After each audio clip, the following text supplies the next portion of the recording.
How would you rank your client experience from 1 to 10? Let's be honest, some of us are really good at certain parts of our business and some of us are not. One thing that I've noticed about real estate agents is they're always looking for people within the industry, the Brian Buffinis, the Tom Ferrys, and those people are great, don't get me wrong, but every once in a while it's nice to go outside of the real estate industry, find an entrepreneur, somebody that can relate, and that person, my friend, is George Bryant. The Mind of George podcast is absolutely top-notch and is more than applicable to our real estate business. And so today we're going to dive into what George really focuses on, and he has become, a huge 7-figure, 8-figure earner just by dialing in what he is good at, and that's the client journey. So stay tuned. I'm just going to kind of give you a review of his podcast and understand how I am incorporating things that he teaches every single day in my business. So stay tuned and we'll dive in.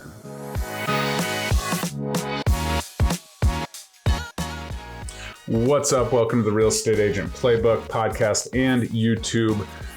Today we are going to talk about George Bryant. I'm so excited for this. I've completely revamped my client journey. As a result of just listening to the Mind of George podcast for the last few months, I have developed a template in order for agents within my organization to develop a dialed in, specific to their personality type client journey. And that's exactly what I can do for you. If you're interested in talking about joining the Wolfpack, please check the link below, reagentwolfpack.com. We can book a call and talk about all the things that we offer. But for now, let's get into the episode. So here's the biggest thing that I've learned from George, and his kind of mantra is relationships beat algorithms. And I got to thinking, what is the only thing that cannot be replicated by technology? I mean, obviously we have the Chat GPT, we have the Zillows, we have the Redfins, we have the iBuyers. We have all of these pieces of technology that are looking at removing the human element to the client journey. And that is exactly it. The client experience, the customer service, the feelings that the client feels within that journey cannot be assessed by a computer. So that is, as real estate agents, that is our livelihood, and that's what we really need to hang on to moving forward. So this whole client feeling management or client psychology management is something that I've kind of developed from listening to the Mind of George podcast, but let's unpack that a little bit here. And George was recently on a private call within our organization, the Wolfpack, and he unpacked these 5 principles that he uses every time he gets a commitment, whether that's someone joining a course, someone following him on socials, all of the things. He knows that the dopamine levels are high once that commitment's made, and the minute that commitment is made, kind of people pull back. And so he has these 5 principles that he lives by, whether you're following him on Facebook or Instagram or checking out his social media or purchasing one of his courses or even the courses he gives away for free. This is all a component to it, and it is all about managing that moment and the moments after that commitment is made. And oftentimes it's human nature to kind of sit back and say, okay, we got a commitment. They signed the buyer's agency, let's pull back. And then a couple of days later, or maybe right away, you set up that search, but then it's kind of on them. But there's gaps in time that we're not really, considering. George talked a lot about when he purchased a home and that the gap of time between, when he went under contract and what's next. And if you do not manage that client psychology piece and you're not immediately there and you don't have those things in place to explain what the next steps are, what's going on, that's definitely something that, allows the client to kind of wonder and their mind wanders and that dopamine's lowering and they're no longer that excited. So immediately upon commitment, George talks about acknowledging. And when he's doing his courses and that kind of stuff, he's acknowledging, celebrating, and just kind of leaving it at that. Hey, let's celebrate the fact that, we just made a call to me to get, the process started. That's so awesome. And, in the coming days, we'll kind of do this process right and build, a great plan for you. But for now, let's celebrate, grab a drink, grab your favorite food, and let's just, celebrate you and the fact that you made this commitment.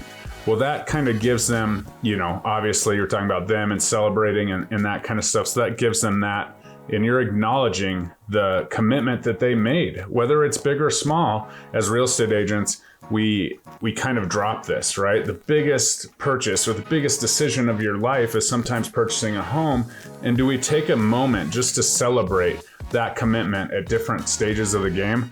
I know I do at some, but not all. The next thing we need to do after we've acknowledged that, and George does this, based on different days, maybe day 1 through 5 as we go through this. In this process, I'm going to kind of talk about them, and I have already started to kind of couple a few of them together, not to rush the process, but just kind of as a real estate transaction, the deadlines start coming up pretty quickly. So we need to kind of compress the 5-day cycle into maybe a 2 or 3. But I think that hitting each of these 5 steps is super important. So the next of the 5 principles is to prepare. Prepare them for what's to come. And we'll talk a little bit about managing this. We don't want to, drown them, with all the steps at once. So just prepare them for what to come. Maybe 1 or 2 or 3 next steps that kind of they might need as a buyer. Hey, the lender's going to be reaching out for updated docs. Make sure you pay attention to that, the earnest money, and set up an inspection or whatever. Just kind of prepare them for those things. Hey, I'm going to send you an email tomorrow that has, the inspectors that I typically use, has instructions on what to do with the earnest money, and understand that the lender is going to be reaching out. The faster that we, respond to them and get them what they need, the more smooth this process will be. So you're just kind of preparing. You don't want to throw a bunch of stuff at them at that time, but anything that you put in here in the preparation stage, make sure you follow through in the, correct timeline that you propose. The next is to maybe pre-handle, and a big one here with the real estate world is, maybe pre-handle that buyer's remorse that, a first-time home buyer will feel, or maybe prepare them, or maybe prepare them for the inspection and understanding that that's not just a laundry list of things that we can throw at the buyer or at the seller. Maybe pre-handle the objections that will come from the inspection of, the entire list, and asking for the seller to handle everything that even is noted on the inspection. So kind of pre-handling expectations is super huge within this real estate process, but that's kind of just pre-handle what is coming, because if you pre-handle it and it happens, or, for a lender, maybe you say, yeah, they're going to need the bank statements, and it's pretty annoying that they needed exact dates, but this is why they need it. So just, take your time when you're pulling those current bank statements to make sure it has the right, website on the bottom, or all of these things, all the things that are pain points for your clients of the past that they've maybe raised their hand and said, this is annoying. Maybe you just kind of pre-handle a few of those, and when that comes up, it's not, a fire drill. It's like, okay, Jeremy told me this was going to happen. And so you're there. So you're pre-handling some of those things, and you don't want to get too far ahead, but you also don't want the real estate transaction to start coming, up where, maybe the title commitment's out and now we're at appraisal and all of these things, and you haven't kind of pre-handled some of the objections and some of the common headaches that do arise in a real estate transaction. The next is to project what's to come, you want to project all of the happy parts, right? I can't wait to, see a picture of your family and the Christmas tree, next to that spiral staircase, or all of these things to kind of give them a little bit of a reminder about what's to come after that. We've pre-handled some stuff, and he actually has those reversed where he projects and then pre-handles. Either way is fine. But obviously project what's to come, and kind of give those timelines, the keystone pieces of the process, and happy, and okay, yeah, we're doing all this because we wanted that fenced yard for our dog, or whatever. Kind of, I can't wait to see what you guys do with that kitchen. It's a great base, or whatever we've talked about that's kind of relating back to them and their story, and kind of go from there. So that's kind of the project, to really kind of get through all the rigmarole of the contract process and being under contract, because it is stressful, and note that it's stressful, but then why are we doing this in the end? What's the end goal? What's what do we have to look forward to, and why are we going through all this process and this headache in order to get to this thing? And that will really help kind of project the positivity and kind of get you on the right track within the transaction. Your misses, obviously I'm talking within transaction for most of my examples as real estate, just kind of comparing it, but it applies to everything from the time that lead comes in to, when they get that pre-approval, all of these steps at different phases, you can kind of restart this process and make sure you're hitting all 5 of these. And that's why sometimes I combine them, because there's so many different steps to a real estate transaction. You don't want to go through 5 days after, they've set up their search, and 5 days after they've been pre-approved, and 5 days after they go under contract, and 5 days after they close, so we kind of combine some of these, but I think it's important at every milestone marker that you do have these incorporated. And finally, we're going to excite. I'm so excited to be a part of your story and help you build, wealth through real estate or whatever that may be. Just some excitement stuff, some long-term vision, and definitely don't make it all about you. It's about their journey and their excitement and what their plans are as you kind of move forward. So that's obviously a fun one, and something that sometimes we get so caught up in the paperwork and the process and all the things, we forget to really, inspire our clients and excite them, because it is a very stressful time. Packing, moving, selling, buying, all the things is a time where we can step back and just be that, lighthouse, as George would say, of excitement, and kind of remind them of what the long term is, not necessarily like, can't wait till moving day, can't wait till this. That's okay, and we can get that excitement rolling too, but try and think big picture about this. Try and think, at the pre-approval process, like,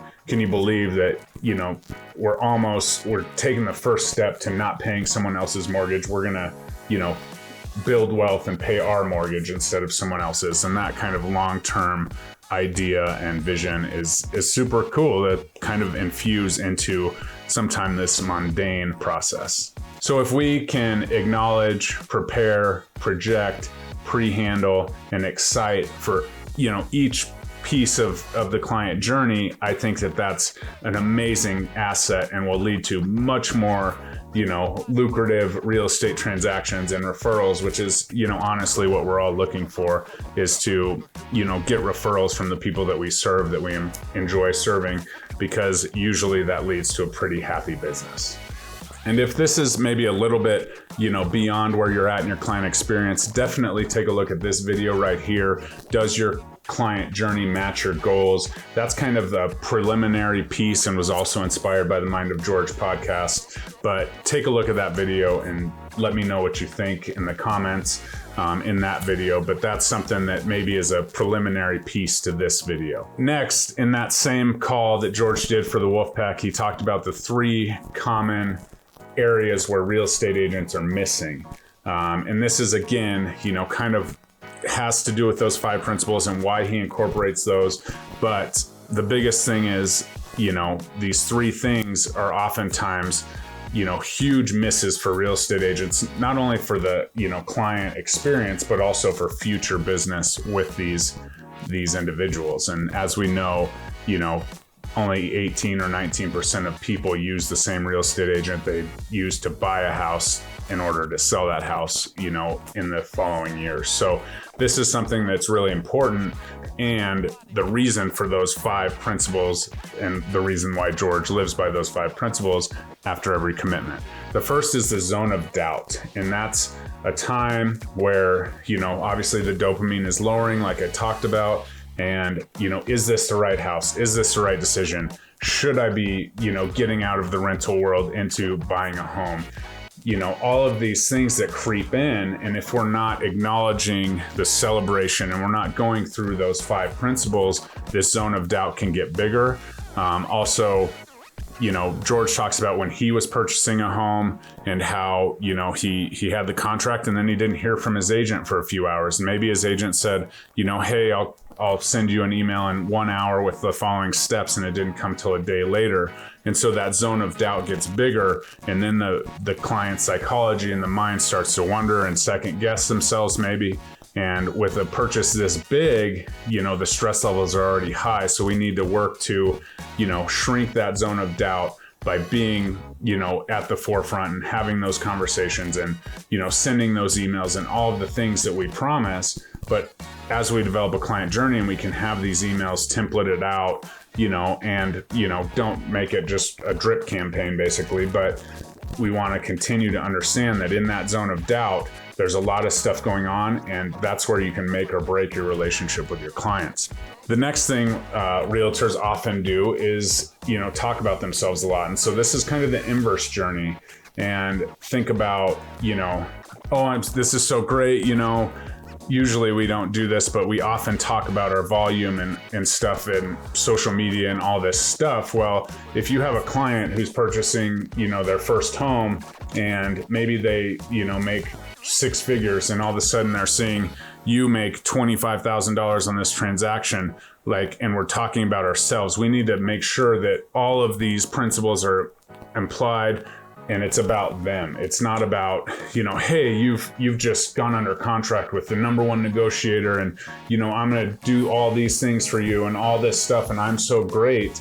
So we want to really make sure that we are flipping that script and making the journey about them, talking about their situation, their family, that what their process is versus, what my process is. Once they've committed, they've already know and they already trust who you are. We don't need to talk about anything else about ourselves, as this is their journey and you're just there to champion them along the journey versus, trying to consistently, improve and tell them who you are and why it's such a great choice and all these things. We want to talk about their journeys. This is awesome. It's great for you to get into this real estate market. It's really tough in Denver, but we're going to walk alongside you and help you along that journey. But it's kind of relating back to them versus, having everything come to you and talking about your accolades and how you are so great. They are so great. They are the one that make this decision. They are the one that's making the sacrifice. So make sure that you're flipping that script within, your 5 principles and your conversations and just kind of how you cater to your clients, because it'll go a long way. Because everyone loves, what's the statistic about everyone loves hearing their name? Conversion is so much higher when you're using that person's name, and, dopamine levels raise and all the things. So make it about them. Okay. Turn that journey around. And instead of telling them all about you, tell them all about them. That's huge. As Ed Milet would say, let me tell you about you is something that's absolutely key and, implementable in this client journey process that George talks about so well. And the next thing I already kind of touched on is we oftentimes drown the journey. Hey, we're under contract. Here's your roadmap. You need earnest money. You need inspection. Then we're going to talk about appraisal. You need to get property insurance. You need to do all these things in order to get to the finish line, where we know that maybe we have 30 things that are going to come up in the next steps and what they need. But if we can package them in little 1 or 2 or 3 or 4, part series, then it's not as overwhelming. Right? Just focus on these 3 things for the next week. And then, next week we'll have another list of things that are coming up. Don't worry about the appraisal and the title insurance and all the stuff that will come. But for these 3 days, let's focus on 1, 2, 3. Take 15 minutes a day and, do this or whatever it may take. Obviously the timelines are the timelines and they're based on the contract, but even if we can spread those out by a few days and just give them packages of little things to do, it does not overwhelm and it does not drown them in their journey. So those were kind of the main takeaways from when George was on our call, but his podcast is a constant reminder, and he has so much free content on his Instagram and that kind of stuff. But George's main thing is being a lighthouse for your clients and not a foghorn. So are we someone that our clients can look to not only through this transaction, but for, the rest of their, experience in your community or whatever that may be? Be that lighthouse, be the shining light. Okay, yeah, the market's down a little bit. I'm still here. I'm still here for you. We can talk about this and managing this piece, managing this asset. So just constantly be that lighthouse. And this is interesting because I was in another training the other day with somebody who spoke at the Next Big Thing, Nicole Ruth's event, and they were talking about, one time they were complaining on social media about, the potholes in a certain neighborhood. And then, months later, she was showing houses in that neighborhood, which is actually a pretty elite neighborhood in Chicago. And her clients were like, where are those damn potholes that you talk about? And, where's that damn street? And, kind of referenced her Facebook post. And she was like, oh man, like that negativity kind of goes and stays with our clients. So, regardless of if you're a lighthouse or a foghorn, your clients are watching and those things will come up. And you definitely want to make sure that you're focused in on being that point of reason, and that's something they can look to no matter what, no matter if it's calm seas or stormy seas, be that lighthouse for your clients. And that's how George does his podcast. It's an amazing, positive atmosphere, but you'll see when you go head over and listen to it for sure. And so bringing this full circle, obviously, as you know from listening to the podcast, watching the YouTube videos, I believe that sphere of influence is your business. It's not just a pillar to your business. And this is overarching in the entire Mind of George podcast is relationships beat algorithms. And once you take them from the algorithm, maybe that's where they found you. By no means am I not a proponent of social media, but it's taking them from that social media, putting them in your sphere of influence, and kind of guiding them and exciting them and all of the things that George talks about. So absolutely mind-blowing episodes. He releases them on Monday and Friday. Check out the Mind of George podcast. George, if you're listening to this, thanks so much, brother. I'm excited for the future and your involvement with the Wolfpack. If you have any questions, please let me know. And if you're watching on YouTube, check out this video of developing a client target list and how I use that to kind of stay in mind and manage that client journey from lead to conversation, eventually to client and lifelong relationship. Thanks so much for tuning in. Please leave a review if you're watching the podcast and you learned something, and comment below on YouTube. I look forward to talking to you soon. Bye-bye.